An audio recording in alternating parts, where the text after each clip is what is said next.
Mark your calendars because we are fastly approaching Apple's next event, which is now only 2 months away. This is their biggest event of the year, where we may see, get this, over 10 new products announced at this event. So this is much more than just an iPhone show, and there's some really exciting products coming out at this event. So for this video, I want to tell you everything we can expect for this event, and I'm even going to tell you the exact date this event will take place 2 months in advance, so you can tell your boss now you need a day off of work. And that's the only joke I'm gonna do for this whole video because we got a lot to go through. Now, with Apple set to release a bunch of new products, it is definitely time to upgrade your charging setup.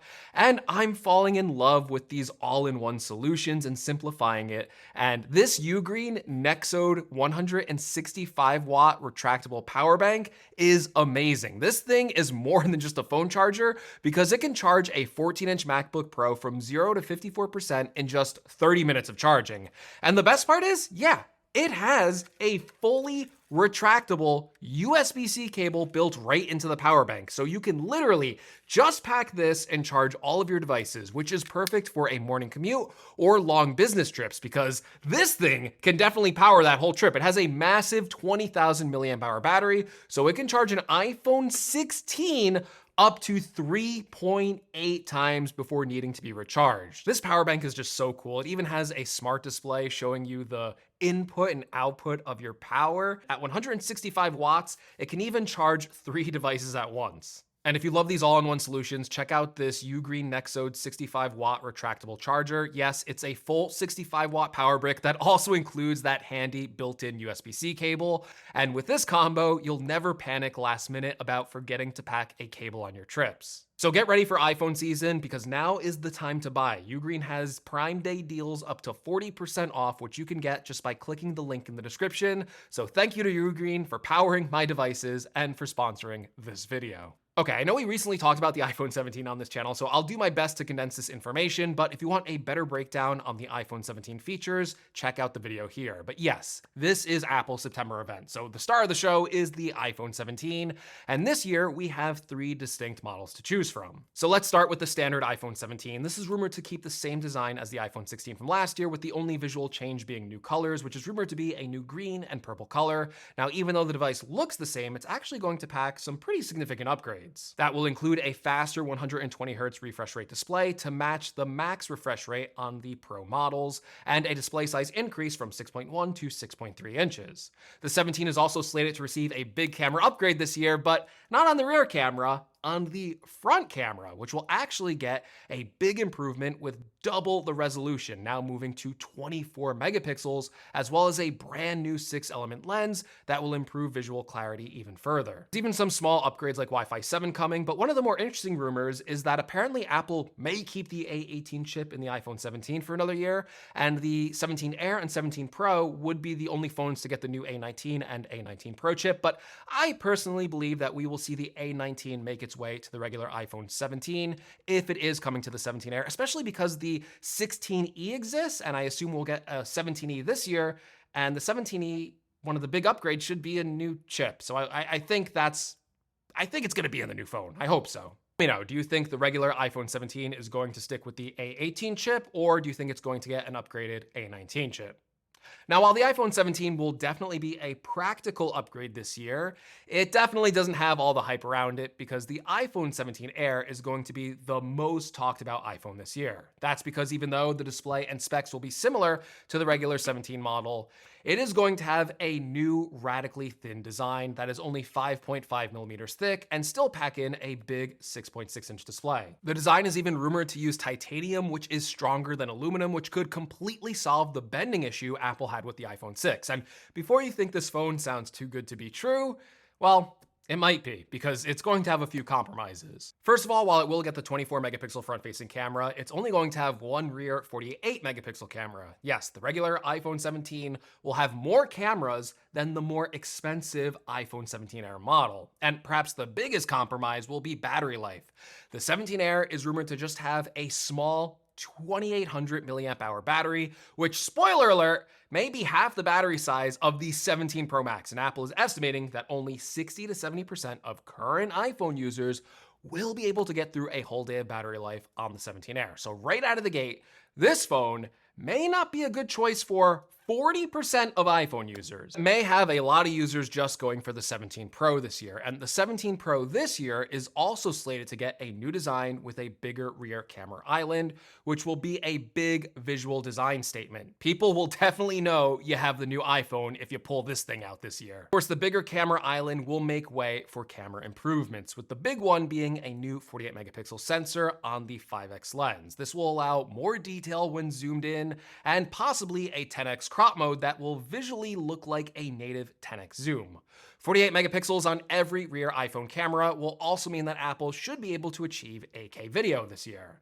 Now, even though the camera island is what most people are going to talk about with the new design, technically the iPhone 17 is also getting a new design on the outside as well, because it is switching the titanium frame for a lighter aluminum body, which will be kind of a downgrade in terms of look and feel, but it will make the 17 Pro lighter. Apple will also be introducing a new sky blue color for the 17 Pro, and they may even lower the Apple logo, which kind of looks bad with these clear MagSafe cases. Finally, the 17 Pro will be getting the fastest A19 Pro chip, and yes, it's going to come with 12 gigabytes memory, the most memory ever in an iPhone. And to make performance even better, the 17 Pro is also rumored to get vapor chamber cooling, which will let the iPhone better manage heat for thermal performance. The 17 Pro and Pro Max are still going to be the same 6.3 and 6.9 inch display sizes, but the 17 Pro Max is rumored to get a huge battery upgrade this year with almost a 10% increase in battery capacity to a 5,000 milliamp hour battery.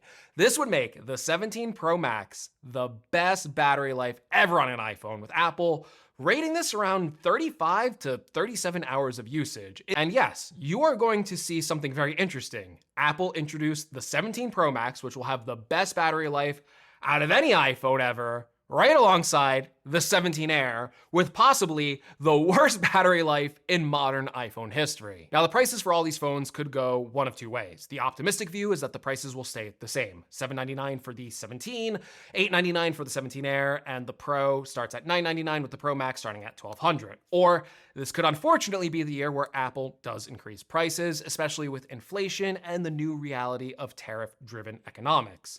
This could reasonably see the iPhone prices be raised about $100 on each model. So the 17 would be $899, the Air at $999, and the Pro starting at $1,100. So hopefully it is the former price lineup, because the 17 Air at $999 is going to be a tough and bitter pill to swallow. So 4 new iPhone 17 models, and now we're getting 3 new Apple Watch models. So we are going to be getting the new Apple Watch Series 11. The Series 11 really is just going to be a small change. It's going to have the same design as last year, but the big upgrade is possibly going to be a new faster S11 chip that would be faster and better optimized to take advantage of the new liquid glass design in watchOS 26, and a brand new 5G cellular modem. And yes, this would be the first time that the Apple Watch gets 5G.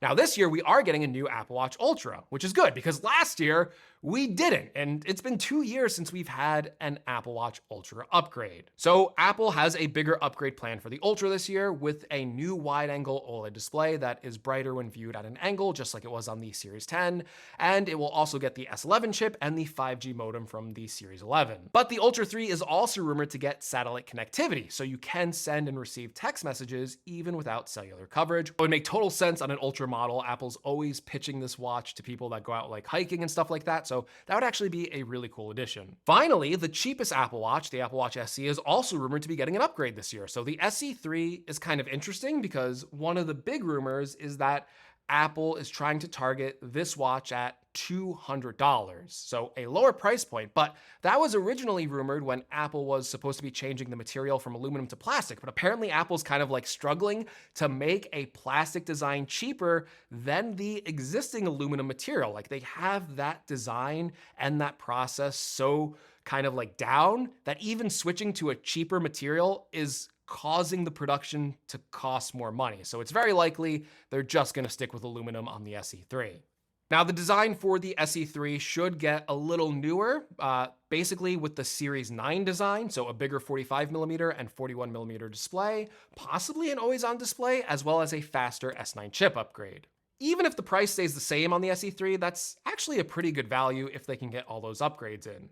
Now, one of the biggest upgrades at this event might actually be the new AirPods Pro 3. These are rumored to be getting quite a few updates, including a brand new redesign. The final design is still shrouded in mystery, but early rumors seem to suggest some sort of redesign on the AirPod Pro stems and a more compact charging case. Besides the new design, it's also getting a brand new H3 chip for better sounding audio and improved audio processing features. This would include even better noise cancellation than the AirPods Pro 2, which are already industry leading for tiny earbuds. And these AirPods could also feature new health sensors, with the most likely being heart rate monitoring, possibly being able to monitor your heart rate without the use of an Apple Watch, just like Apple already does on the Powerbeats Pro 2. Besides iPhone accessories, this could also be a huge event for Apple smart home products. Current rumors do suggest that Apple is ready to launch a new Apple TV, which would be a pretty simple spec bump, moving up from the A15 chip to a newer A17 Pro, or maybe even an A18 chip, which would lead to faster performance. Again, faster performance for the latest models on everything, so Apple can really show off the fluidity and new effects of the liquid glass redesign in tvOS 26. Besides that chip upgrade, we could see just like newer components like Wi-Fi 6E make its way to the Apple TV. However, it is the new Apple Smart Display, or as people are calling it, the HomePad, that would lead to the biggest smart home upgrade this year. And this would be an entirely new product for Apple, which would work very similarly to how a Google Home or an Amazon Echo Show works. The design is rumored to look like a low-end iPad, so around an 11-inch display attached to a better speaker. Mark Gurman from Bloomberg says it could even have an adjustable base like the iMac G4, which would actually be a pretty amazing design, and I would buy one on day one. Who am I kidding? I would buy it anyway. The display would run a limited selection of apps and widgets like calendar, notes, and yes, it should be able to control smart home devices. I assume it should also be able to make a video call, and you should be able to watch a video on the thing. It has a screen. It should be powered by an A18 chip because it needs to run Apple Intelligence. So basically, this thing is a HomePod with a display. And this Apple Smart Display, again, it's already being referenced in iOS code, and apparently it's been ready to ship for a while now. The only thing holding this thing back is that this device was built around the new capabilities of Apple Intelligence and the enhanced Siri, which was supposed to already be released, but infamously got delayed. And that could still be a hang-up for this product because that upgraded Siri is still being pushed back until 2026. However, even though that's pushed back, this actually may be a good time for Apple to show off that product. They could either push that product back to early next year, or here's a crazy idea, Apple could use this product as a beta test bed for a smarter Siri before launching it across millions of iPhones, which actually, now that I say it out loud, does sound like a pretty good strategy. But yes, that is everything we can expect for Apple's September event. It is going to be jam-packed. Hopefully you learned something new. If you did, please leave a like. If you want to see more, including reviews on these products when they are released in 2 months, make sure you're subscribed. And thank you for watching. I'm sorry there weren't a lot of jokes in here. I'm sorry it was so information dense and boring. I guess I'll make a joke at the end to make it up for you. What can I make fun of here? Can always make fun of myself. That's always a good thing to make fun of. Look at it. Look at this striped shirt. Well, it's wrinkled. It's linen. You know, what is this guy doing? What is this guy? What is it? Style? Black shirt, blue stripes, white stripes with blue. The hair. Does he think he's a K-pop star, or is he a 40-year-old man trying to look 20? Infinite possibilities.